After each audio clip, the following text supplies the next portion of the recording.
Hey guys, Bo Matheny, Bo's Tractor Works out here. We are going to do a little bit of target practicing this evening, and I'm just going to tell you, the Appalachian Hills XI, I will be putting that on my hands. I'm actually going to do that right now before we even start, and I'll tell you why. If you have got any kind of pain in your hands, and I do, see that knuckle right there, how it's swollen up a little bit? It is hurting a little bit, but we are not going to let that bother us. We're going to go ahead and shoot and do a little bit of target practicing. But I will tell you that if you have ever had to load a clip, I don't care what kind of clip it is, if it's we're going to be shooting the SKS right here, and I'm going to put some rounds in that thing, and let me tell you, it's a 30 round clip. And when you get down to 26, 27, 28, 29 rounds, that thing is horrible at pushing those in. And if you got any thumb problems, any arthritis in your hands, it is just very difficult to do. So I'm going to go ahead and throw these 2 rounds in. I left them out just for that after I put that on my hands to shoot them into the clip.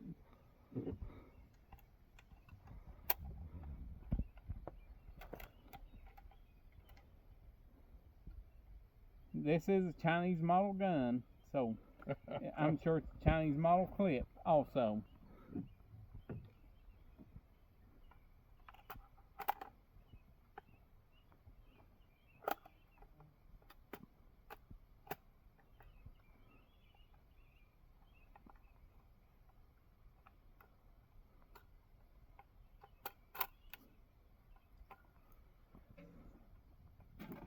So we're going to do a little bit of target practicing. I'm going to ratchet that in. We're going to see what this SKS does. We got a scope on it. Also, we do have this. And I'm telling you, this was invented before these scopes came out. For about, how long was shooting, Wayne? 500 yards? What kind of range? At least 500 yards, ain't it? I'd say. The SKS. But since we do have the scope on it, we got to get it out there. What else we got shooting? I got that 30-06 right there. It's dialed in. About what's that arthritis, what's that going to do with your trigger finger? Talk to us a little bit about your finger placement on your trigger. The biggest thing, people quit shooting actually because their hands hurt. Because your hand positioning counts. The way you're pulling pressure on the trigger counts. Well, if you've got arthritis real bad. It's something simple as a 9mm, and I will go back to the daggone clip. If you had arthritis in your hands, I mean, this thing is a pain in the neck to throw rounds in. You got to put pressure like crazy down on this thing to get your last round in.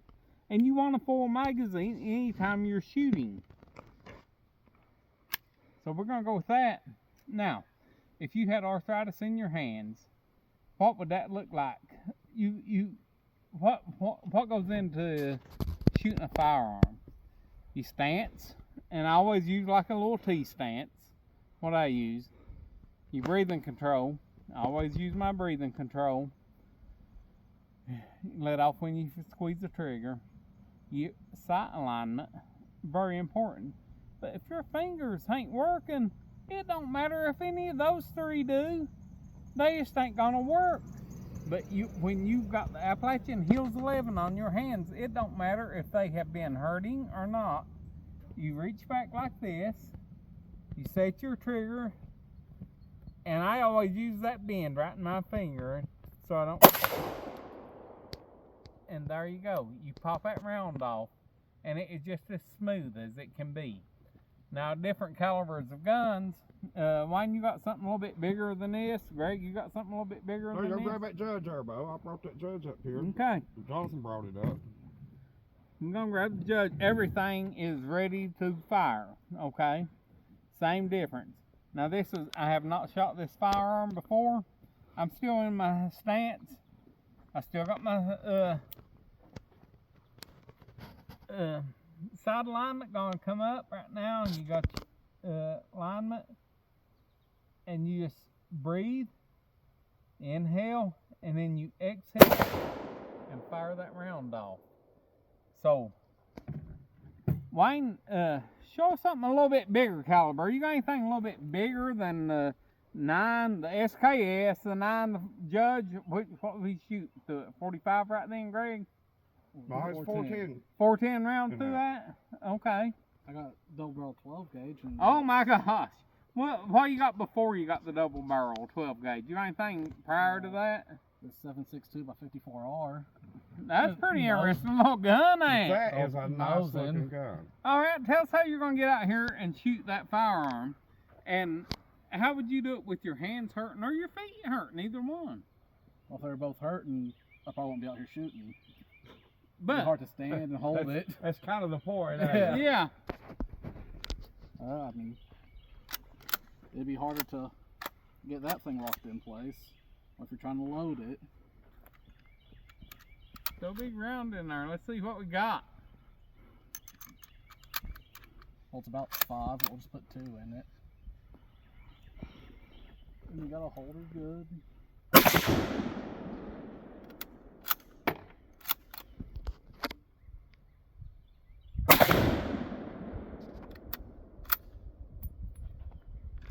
It ain't got a whole lot of cushion with that metal buttstock. Okay, well, So- let's talk. Well, we're gonna talk about cushion after you shoot that. That's a double beautiful barrel. firearm, though. This is what I'm wanting to see right here.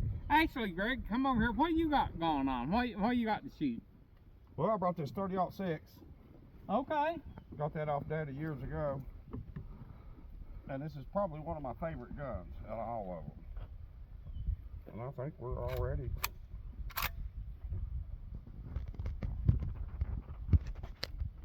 Well, maybe not. I guess I need to take the safety off.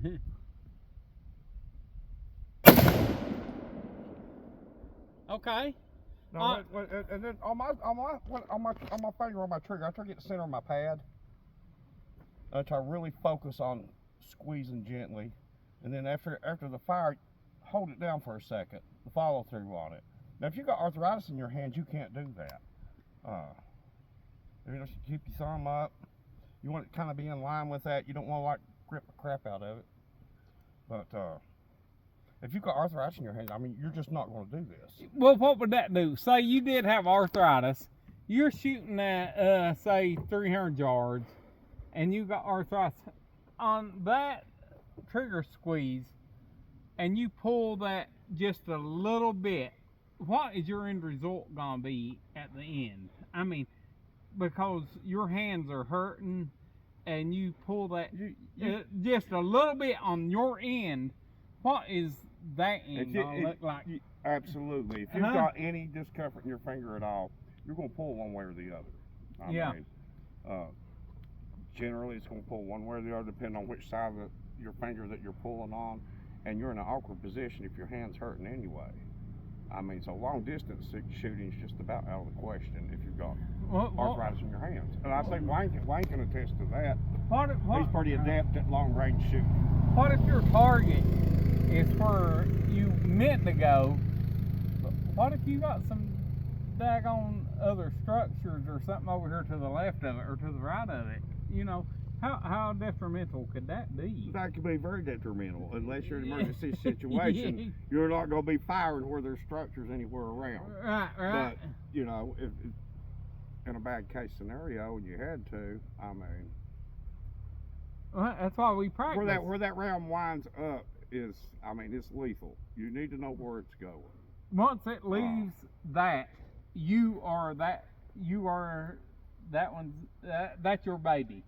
Yeah. You're responsible for it. You've already raised it. It's on its own, and you're responsible if it don't land where it's supposed to. So, if I'm out here and my hands are hurting, or I just would not feel comfortable squeezing that trigger off if I could not aim at my target.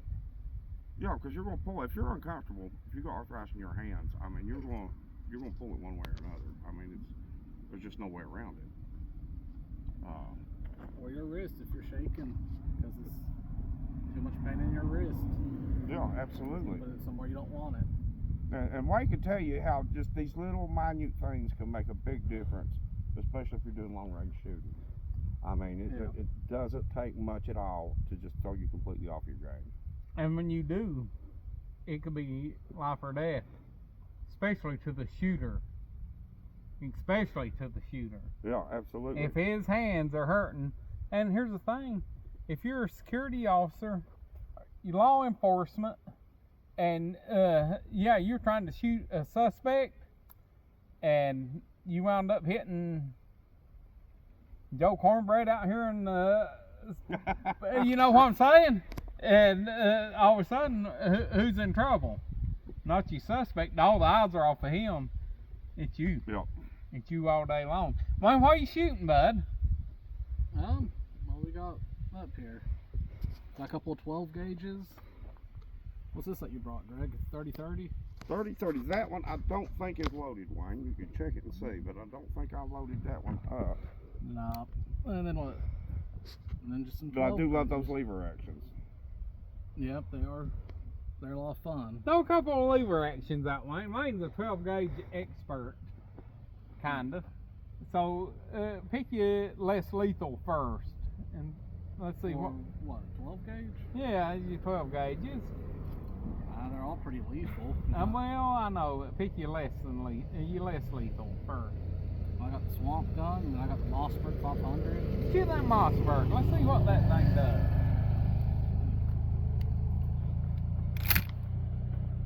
I'm not going to shoot this round. I keep a load of double-aught bucks just in case. Alright, shoot just a I'm gonna regular put just round. some regular bird shot in it instead. Put that double off that double barrel and shoot them both at the same Yeah, time. yeah. Show what the heels can do for shoulder pain. Yeah. But I do like this old Mossberg. Got the rail on it. Holds Good a looking few gun, shells. real good looking gun. Lean into that thing a little bit. It got some juice to it. Oh, Mossberg got some juice. We'll shoot one of the old double-aught bugs. Oh, shoot.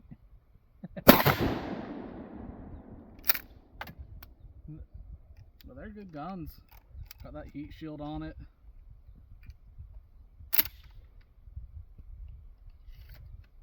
Need to clean it up a little bit. Now throw some real gun up there. Throw something up there that is really gonna. Why would you need the Appalachian Hills XI? Because that's what we're about, is the Appalachian Hills XI. Why would you need it shooting your next firearm? Well, this one's a little bit newer. It's got this nice cushion on it. Yeah, look at that cushion. Oh my God. Then, That thing goes in like an inch deep. yeah, and it's real heavy with all the extra weight on it. This Yeah. one hits a little bit harder with that hard rubber from the 60s. Well, hit it. Old. This is a swamp gun, Marlin swamp gun. It's 12 gauge, bolt action.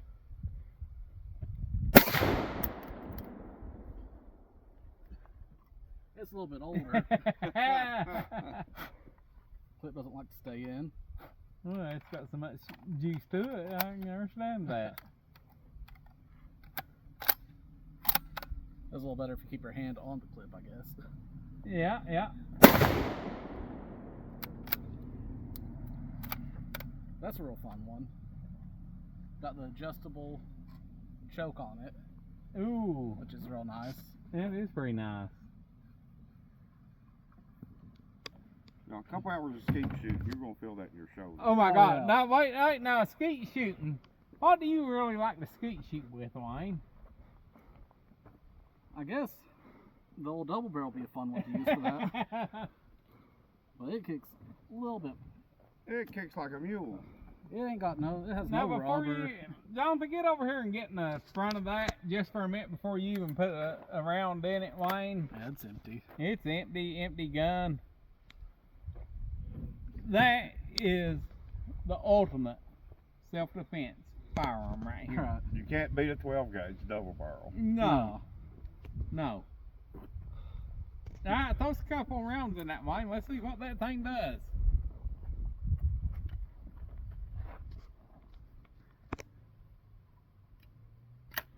Now lean in that bad boy, because I already know what that does. Alright, you gonna hit both of them at the same time, or you gonna do them single? You can try it. We got some Appalachian Hills XI. We got the Appalachian Hills XI. Alright, everybody's a little apprehensive on this. Throw a couple in there. Hopefully they ain't like double alt butt. No, it's regular bird shot. Alright, hit them both. Let's see what this happens. Alright, get them ears closed. That one kicks. Now, say you were out shooting all day with your double barrel. What kind of gun is that? That's a Stevens. With your double barrel. 311. Stevens 311. And what did that feel like on that arm, Wayne? Oh, you can definitely feel it. That is where the Appalachian Hills XI is really gonna come in to play. It don't matter if you're out here skeet shooting, if you're just shooting like we are out here today, the Appalachian Hills XI, whether it's on your hands, whether it's on your shoulder, it is gonna play a major impact on your final shot, your round that goes. So, if we can ever find percussion caps for these black powders, this old black powder 10 gauge would be a lot of fun to try. Be a lot of fun to watch you try, Wayne. I think Wayne. you'd enjoy it. Look at that gun. Look at the old metal buttstock. Check that thing out. That is a beautiful piece. Can you imagine shooting that double barrels? Back in 1800s? Even today. If you shot that both barrels, I promise you, you will want the Appalachian Hills XI on your shoulder. Even to pick that thing up. I mean, it's just a monster. You can just feel it. You can feel it in your arms. You can feel it in your hands. You look down it, and you're right away, you think a jig clamp it. If nothing else, check it out, Greg. Check that thing out. I think that one was made in the 1920s. That is a nice gun, man. That is a gun, ain't it? Yeah, you need to find caps for that, Wayne. Man, it's just a beautiful piece. Like for it to be more than just a wall hanger.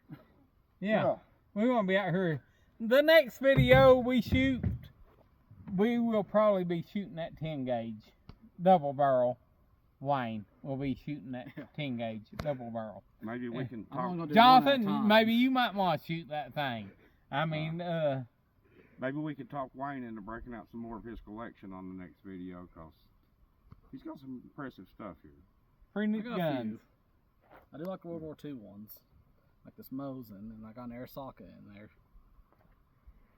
Alright, guys, I'm going to tell you, be at the gun show at Pikeville, the Appalachian Wireless Arena, Saturday and Sunday. We are going to be set up. No, we will not have none of these firearms there, but we will have the Appalachian Hills XI, so you can get out and shoot your own firearms. And if you haven't been shooting in a while due to arthritis or some hand problem, trigger finger. What would that look like on a trigger finger? Oh my gosh, we've seen several of them. Yeah, open We've seen up. people just amazed that in 3 minutes time we can have their fingers straightened out. It's been a life changer for people. And there's a lot of people, our age group, they've gave up shooting altogether because of their arthritis pain. You don't have to do that. You can do that without any chemicals, without any drugs. It's all natural. It's THC free. And then just your hands, guys. If you're out here walking these mountains, you're going to feel it in your feet. You go hunting. You go hunting. Yeah, you get up here in the mountains, you do some real hunting, you're going to know it at the end of the day. And a lot of people ain't hunting just because of that. But coming out and see us tomorrow. If you got knee problems or anything, wear loose clothes when you get to do them knees, and we'll fix you up right there at the table. It won't cost you a dime. Arthritis, pain, bring it on. We're ready, guys. All right, guys. See you this weekend. Bye.